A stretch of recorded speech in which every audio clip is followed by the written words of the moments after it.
When a video is about film photography, how to start, what cameras to choose, almost all of them goes back to the beginnings, to the dark ages, and raving about the fun part of the process of manual focusing, fighting with camera light meters, if those cameras have any internal light metering device at all. I started first in 2016 with these Stone Age cameras too. I still have a couple of these gorgeous looking cameras. Here is my pristine Canon A1 with a like new FD 50mm f1.4 lens. And here is my joy to take in the hands Nikon F2 with a shiny Tokina 28mm f2.8 rabbit ear lens. Was taking photographs really fun with these cameras? Yes, sure, to a certain degree. The cameras look gorgeous with their sleek no-grip body shape design and full metal construction, but after the initial enthusiasm, the frustration part eventually eclipsed the fun part, and I stopped using film cameras several times, taking some months or years of breaks. My Nikon F2 is still loaded with an uncompleted roll of Kodak Ektachrome film. Only 4 frames were taken, 32 left uncaptured since 2020. Today, in 2024, I am in the process of restarting film photography again. Film prices went even a lot higher during these years, so what are the motivations to start again film? It's the tactile feel to have a frame of slide film in the hand and watching the details with analog slide viewers. I admire these miniature colorful images. Each of them is a piece of art, even with their technical imperfections. My desire is to take technically as fine slide film photos as possible. For this project, the best tools are the film cameras that were made in the beginning of 2000. By that time, film cameras reached their ultimate level as for autofocus and metering, the two most important technical factors of taking a nice photo. Unfortunately, by that time, the aesthetical aspects of the camera design were not priority, so these cameras look ugly, but brutally functional, with excellent capabilities for a fraction of the prices compared to the gorgeous looking early cameras. Here, the camera is just a tool, not the target of love and admiration. It's the resulting photographs that are the target of the admiration, not the tools used to make them. There is one more very important technical and practical aspect of using these cameras. They can use the top quality lenses made during recent years. These top grade lenses can be used both with your state-of-the-art digital and film cameras. What are these features? Firstly, high resolution optical performance. The modern lenses are optically sharper, even at wide open, than the old lenses. Secondly, super fast in-lens focusing motors. All Canon EF, Nikon G, Sigma HSM, Tamron USD or Sony Zeiss SSM lenses have snappy and silent, no-rattling internal motors. And thirdly, in-lens optical image stabilization, which works excellently with these film cameras too. Which are these cameras? I had a look at 3 systems: Canon EOS, Nikon and Minolta Sony. Let's start with Canon. which is technically the most straightforward and most popular system to choose. I have 4 Canon film cameras on my list.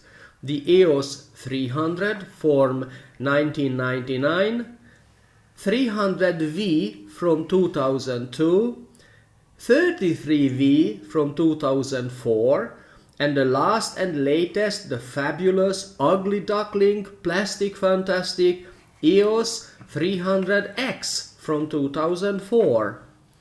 The EOS 33V is quite expensive, but all the others are affordable. All work exactly with all lenses ever made with full functionality.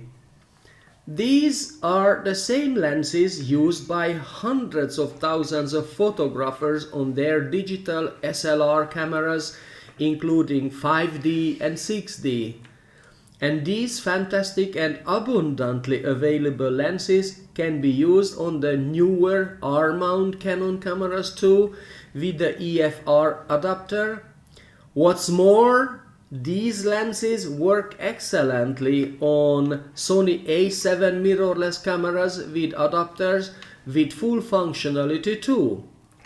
I have here a Sony A7 III with the Metabones EFE adapter.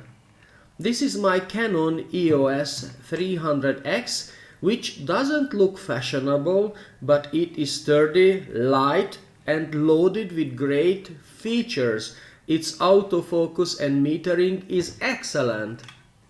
It requires 2 CR2 batteries, which are available in every photo shop in my city abundantly. You can use the same EF lenses on your digital cameras. Here I relocate the lens from the 300X over to the A7 III, and I can use that lens no problem. I think that EF mount lenses are the most versatile photography investments because they can be used on Canon EOS film cameras as well as on Canon DSLRs, Canon R-mount cameras, Sony E-mount cameras, and Panasonic or Sigma L-mount cameras too. If you have a Canon 100 to 400mm image stabilized L or a tilt shift 17mm L lenses, they can be used on all these cameras with excellent performance. So again, my recommendations for film cameras from Canon are EOS 300, 300V, 33V and 300X. Be warned that Canon 300D is a 6 megapixel digital camera, completely different animal, but sure, it can be fun to use. My next group is the Minolta Sony A-mount system.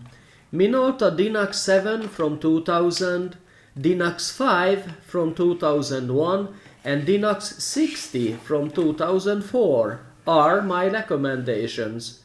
Dynax 7 is expensive, but the other two are affordable. I have here the Dynax 5, which uses the same CR2 batteries as the EOS 300X. Let me just move the batteries over. The lens I have on the Dynax 5 is a dream lens, the Sony Zeiss 24 to 70mm f2.8 SSM with its super high quality features including the Zeiss look. SSM lenses can only be used on these 3 Minolta cameras, which is a perfect combo of using a top quality supersilent lens on top end film cameras. A-mount lenses have optical image stabilization only on 70 to 200 or 400 long telephoto lenses, since all Konica Minolta and Sony A-mount lenses have IBIS. My digital camera for A-mount lenses is the gorgeous 36 megapixel Sony A7R with the LAEA4 adapter. This adapter gives the same autofocus performance and experience as a film camera. I have an A7 III and its in-body image stabilization works excellently with A-mount lenses. The newer LAEA5 adapter is super performant, but it works only on the most recent Sony cameras. So again, my recommendations for film cameras from Minolta are Dynax 7, 5 and 60. The third group of cameras are made by Nikon.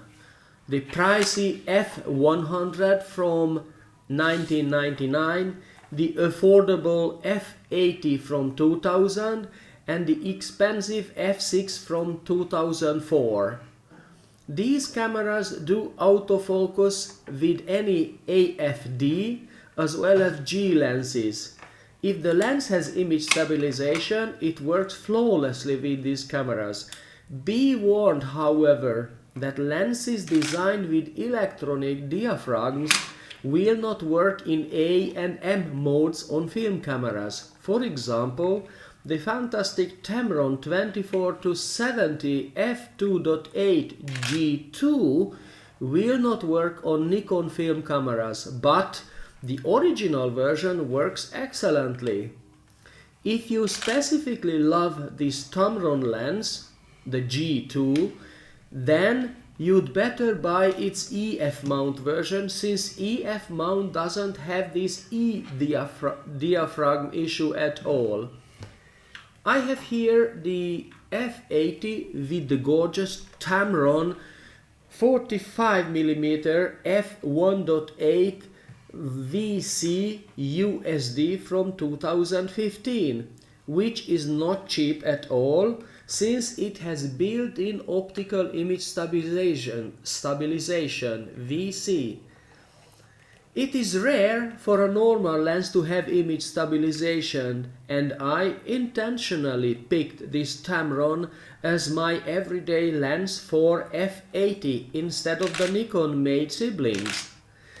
This Tamron SP SLR lens line from 2015 and 16 deserves special attention, since all its lenses, including prime lenses 35, 40, 45, 85 and 90mm, all have image stabilization in addition to their excellent optical and super silent autofocus performance.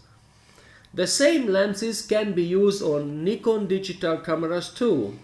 I have here a D700, which not long ago was a dream camera, and its 8 megapixel images are stellar even today. So again, my recommendations for film cameras from Nikon are F100 and F6 if you can afford one, as well as the affordable F80.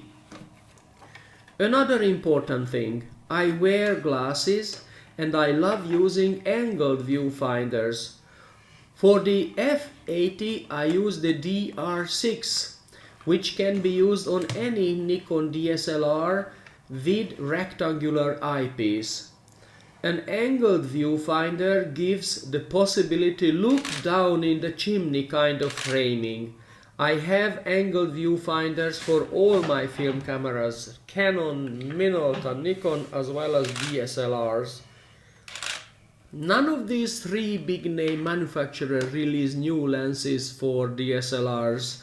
All went for mirrorless cameras, and their mirrorless design lenses will not work on any film SLR cameras. In 2024, fortunately, these technically excellent SLR lenses are available abundantly. So again, as a recap, when one of the important goals with your film photography is to take technically decent photos on tangible film stock, especially on slide film reliably, consider buying the cameras explained here and use them with your DSLR lenses. Of course, it is absolutely possible to take excellent photographs with those Stone Age cameras and lenses too, sure. In experienced hands, they are great tools. Just think, there must have been a good reason that all manufacturers engineered their excellent film cameras between 1999 and 2004.